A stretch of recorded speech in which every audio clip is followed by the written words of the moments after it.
ಸಾರ್ವತ್ರಿಕ ಚುನಾವಣೆ ಅದರಲ್ಲೂ ಲೋಕಸಭೆ ಚುನಾವಣೆ ಹೊಸ್ತಿಲಲ್ಲೇ ಈಗ ಬಿಜೆಪಿಯಲ್ಲಿ ನಿರೀಕ್ಷಿತ ಬೆಳವಣಿಗೆಗಳು ನಡೀತಾ ಇದ್ರೆ ಕಾಂಗ್ರೆಸ್ ಪಾಲಿಗೆ ಅನಿರೀಕ್ಷಿತ ಬೆಳವಣಿಗೆಯಿಂದ ಶಾಕ್ಗೆ ಒಳಗಾಗಿದೆ. ಮಾಜಿ ಸಿಎಂ ಜಗದೀಶ್ ಶೆಟ್ಟರ್ ಕಾಂಗ್ರೆಸ್ ತೊರೆದು ಬಿಜೆಪಿಗೆ ಮರು ಸೇರ್ಪಡೆಯಾಗಿದ್ದಾರೆ.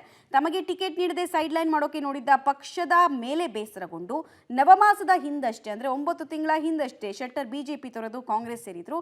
ಇದೀಗ ಮತ್ತೆ ಬಿಜೆಪಿ ಸೇರಿದ್ದಾರೆ. ನಿನ್ನೆ ದೆಹಲಿಯ ಪಕ್ಷದ ಪ್ರಧಾನ ಕಚೇರಿಯಲ್ಲಿ ನಡೆದ ಕಾರ್ಯಕ್ರಮದಲ್ಲಿ ಯಡಿಯೂರಪ್ಪ ವಿಜಯೇಂದ್ರ ಸಮ್ಮುಖದಲ್ಲಿ ಕೇಸರಿ ಧ್ವಜವನ್ನು ಸ್ವೀಕರಿಸಿದ್ದಾರೆ. ಬಳಿಕ ಬೆಂಗಳೂರಿಗೆ ಬಂದ ಶೆಟ್ಟರ್ಗೆ ಬಿಜೆಪಿ ನಾಯಕರು ಅದ್ಧೂರಿ ಸ್ವಾಗತ ಕೋರಿದ್ರು.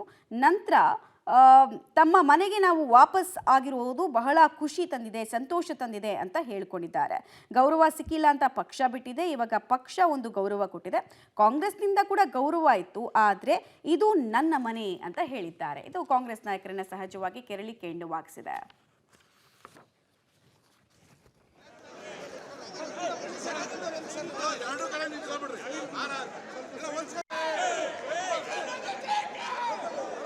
ರಾಜ್ಯಾಧ್ಯಕ್ಷರು ವಿಜೇಂದ್ರ ಅವರ ನೇತೃತ್ವದಲ್ಲಿ ಅಮಿತ್ ಶಾಜಿಯವ್ರನ್ನ ಭೇಟಿಯಾಗಿದ್ವಿ ಮತ್ತು ರಾಷ್ಟ್ರೀಯ ಅಧ್ಯಕ್ಷರಾದಂಥ ನಡ್ಡಾಜಿಯವ್ರನ್ನ ಭೇಟಿಯಾಗಿದ್ವಿ ಮತ್ತು ಎಲ್ಲರ ನೇತೃತ್ವದಲ್ಲಿ ಏನೊಂದು ಇಡೀ ರಾಜ್ಯದಲ್ಲಿ ಭಾರತೀಯ ಜನತಾ ಪಾರ್ಟಿ ಕಾರ್ಯಕರ್ತರಿರ್ಬೋದು, ನಾಯಕರಿರ್ಬೋದು, ಅವರೆಲ್ಲರ ಒಂದು ಅಪೇಕ್ಷೆ ಜಗದೀಶ್ ಶೆಟ್ಟರ್ ವಾಪಸ್ ಬರಬೇಕು ಅಂತ, ವಾಪಸ್ಸಿ ಬರಬೇಕು ಅನ್ನುವಂಥದ್ದು.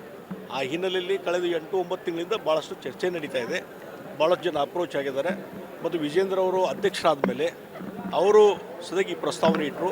ಮೊನ್ನೆ ಯಡಿಯೂರಪ್ಪನವರು ಸಹಿತ ಈ ಪ್ರಸ್ತಾವನೆ ಇಟ್ಟರು. ಅದಕ್ಕೆ ಒಂದು ಸ್ಪಂದನೆ ಮಾಡುವಂಥ ಕೆಲಸ ನಾವು ಮಾಡಿದ್ದೇವೆ ಮತ್ತು ರಾಷ್ಟ್ರೀಯ ನಾಯಕರು ಸಹಿತ ಇದಕ್ಕೆ ಸ್ಪಂದನೆ ಮಾಡಿದ್ದಾರೆ. ಅವರು ಸಹಿತ ನೀವು ವಾಪಸ್ ಬರ್ರಿ ಅನ್ನುವಂಥ ಮಾತನ್ನು ಹೇಳಿದಾಗ ಇವತ್ತು ಎಲ್ಲರ ಒಂದು ಅಭಿಪ್ರಾಯ ಹಿನ್ನೆಲೆಯಲ್ಲಿ ಇವತ್ತು ಭಾರತೀಯ ಜನತಾ ಪಾರ್ಟಿಗೆ ಅದು ನಮ್ಮ ಮನೆ, ಇದು ಮೊದಲಿಂದು ನಾವು ಹೇಗೆ ಕಟ್ಟಿ ಬೆಳೆಸಿದಂಥ ಮನೆ, ಆ ಮನೆಗೆ ವಾಪಸ್ ಬಂದಿದ್ದೇನೆ. ಭಾಳ ಸಂತೋಷದಿಂದ ಸೇರ್ಪಡೆ ಆಗಿದ್ದೇನೆ. ಯಾವುದೇ ರೀತಿಯಾದಂಥ ಕಂಡೀಷನ್ ಹಾಕಿ ಸೇರ್ಪಡೆ ಆಗಿಲ್ಲ. ಯಾವುದೊಂದು ಗೌರವದ